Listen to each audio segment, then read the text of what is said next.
نبی پاک صلی اللہ علیہ وسلم نے فرمایا تیرے لیے خوشخبری ہے، اگر دنیا میں تیری غلطی کی تجھے سزا ملی ہے تو پھر رب تجھے قیامت میں سزا نہیں دے گا۔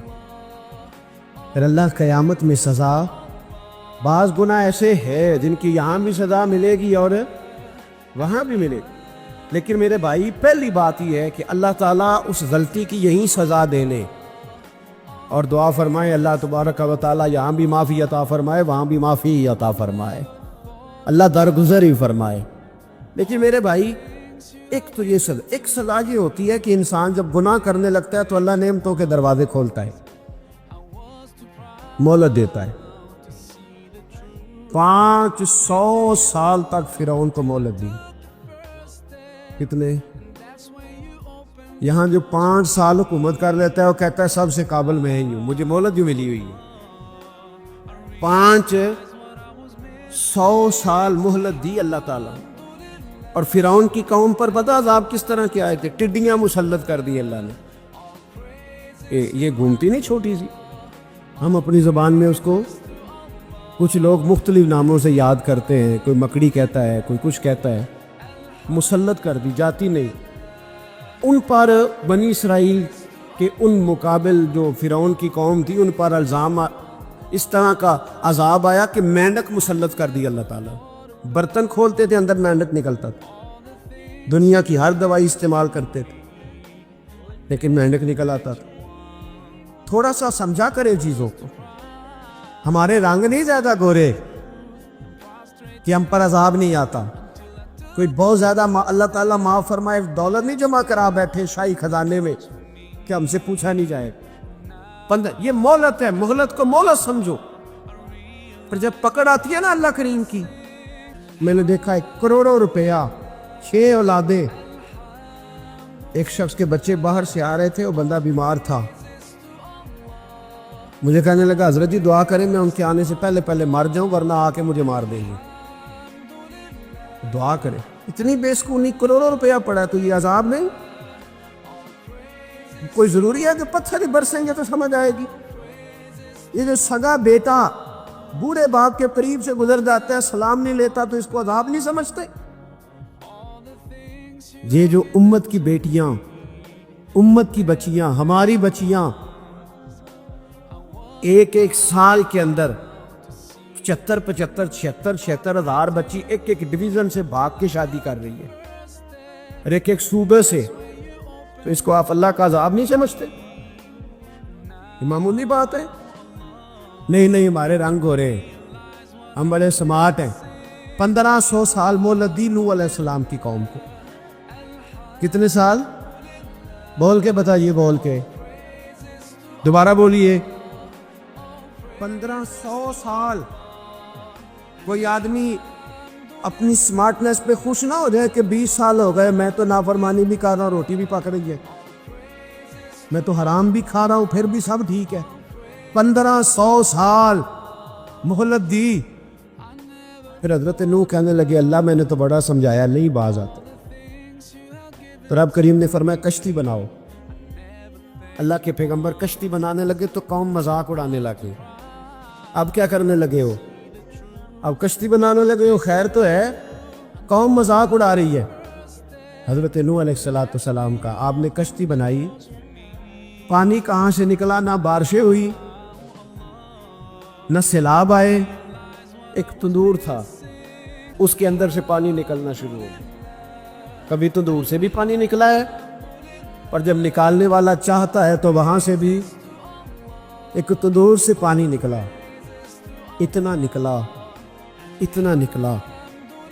نکلا کہ قوم ساری ڈوب گئی۔ قرآن مجید کے صفحات شہادت دیں گے کہ حضرت نوح کی قوم کا بچہ بہہ گیا، بچے صرف وہ تھے جو حضرت نوح کے ساتھ ہو گئے، تباہ ہو گئی۔ اللہ بے نیاز ہے، بے نیاز۔ 1500 سال مہلت ملے اور تو پھر بھی کہے رب بڑا کریم ہے معاف کر دے گا۔ 1500 سال تجھے گنجائش دے اور تو کہے کوئی نہیں، بات معافی ملنی چاہیے ابھی بھی۔ میرے بھائی حضرت صالح علیہ السلام کی قوم، حضرت صالح نے تبلیغ شروع کی تو کہنے لگے پہلے معجزہ دکھاؤ۔ جی آج تو نہ لوگ معجزے مانگتے آج بھی لوگ کرامتیں اور معجزے، اللہ معاف کرے، جو چیزیں معجزہ تو ہو نہیں نہ سکتا، لیکن آج بھی لوگ، آپ یقین کریں، کہتے ہیں یہ بڑی نمازیں پڑھتا ہے تو پھر بخشا کیوں نہیں گیا، پھر کیوں نہیں منو سلوا کیوں نہیں اترا اس پر، پھر میں بھی اسی طرح ہی ہوں، کیا اس کے اندر خوبی آ گئی؟ مولوی بھی ویسے ہی ہے، صوفی بھی ویسے ہی ہے، لوگ مان نہیں رہے، لوگ دلیلیں مان نہیں رہے، ابھی بھی لوگ بحث نہیں کرتے، کیا فرق آ جائے ابھی، ویسے ہی ہیں سارے۔ اللہ تعالیٰ سے ڈرنا چاہیے، ہمیں سامنے والے کی طرف دیکھ کر صحیح ہونے کا حکم نہیں ہے، ہمیں اپنی اصلاح کا حکم ہے، اپنی طرف دیکھ کے اپنے آپ کو ٹھیک کرنے کا۔ الزام لگا کے گزر جانا، اس کا کوئی مطلب، سنو اور یاد رکھو، حضرت صالح علیہ السلام سے کہنے لگے پہلے معجزہ دکھائیں، تو حضرت صالح علیہ السلام نے فرمایا اونٹ کہاں سے پیدا ہوتے ہیں؟ کہا اونٹنی کے بطن سے۔ فرمایا آؤ میں تمہیں پہاڑ کے اندر سے اونٹنی پیدا کر کے دکھاتا ہوں۔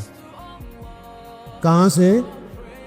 پہاڑ کے اندر سے۔ حضرت نوح ساتھ لے کے گئے تو پہاڑ کے اندر سے اونٹنی نکلی، اور اونٹنی بھی گابن تھی، اس کے پیٹ میں بچہ، اور اونٹنی اتنا دودھ دیتی تھی کہ ساری بستی دودھ پی جاتی تھی، پھر بھی دودھ بچ جایا کرتا تھا۔ لیکن حضرت نوح علیہ السلام نے فرمایا تم نے دیکھ تو لیا یہ اسے، یہ جتنا دودھ دے گی روٹی بھی اتنی کھائے گی، ایک دن تم سارے پانی پیو گے، ایک دن یہ سارا پانی پیا کرے گی، ایک دن تم سارے باقی جانوروں کو گھاس کھلاؤ گے، ایک دن یہ اونٹنی، اور اونٹنی کا نام کیا؟ ناقۃ اللہ، اللہ کی اونٹنی۔ کس کی اونٹنی؟ نام کیا ہے؟ اللہ کی، یہ اللہ کی اونٹنی ہے۔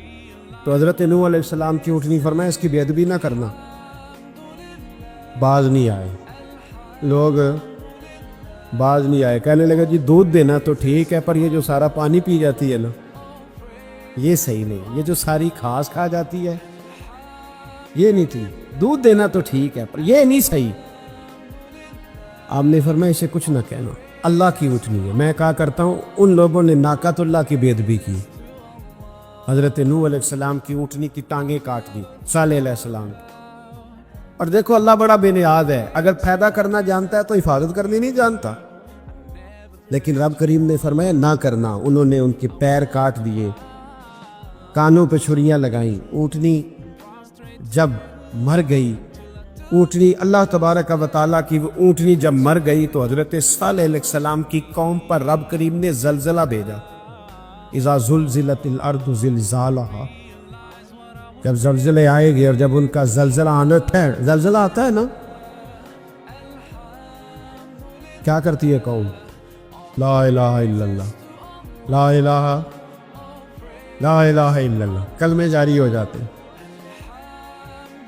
بلکہ ایک دفعہ ایسا بھی ہوا کہ مسجدوں میں اعلان ہونے لگے زلزلہ آ رہا ہے، جو فجر کے لیے نہیں اٹھے زلزلے کے لیے وہ بھی اٹھ گئے، جن کا دعویٰ ہے نا میری سویرے آنکھ نہیں کھلتی، ان کی لگی نہیں کتنے گھنٹے، بعد میں بھی نہیں لگی، ٹی وی پہ اعلان ہوتے رہے کوئی نہیں آ رہا سو جاؤ چپ کر کے، لیکن آنکھ لگی۔ موت سے تو ڈرتا ہے، اللہ سے ڈرتا ہی نہیں، موت کا خوف ہے رب کا نہیں۔ زلزلہ آیا، ساری قوم تباہ ہو گئی۔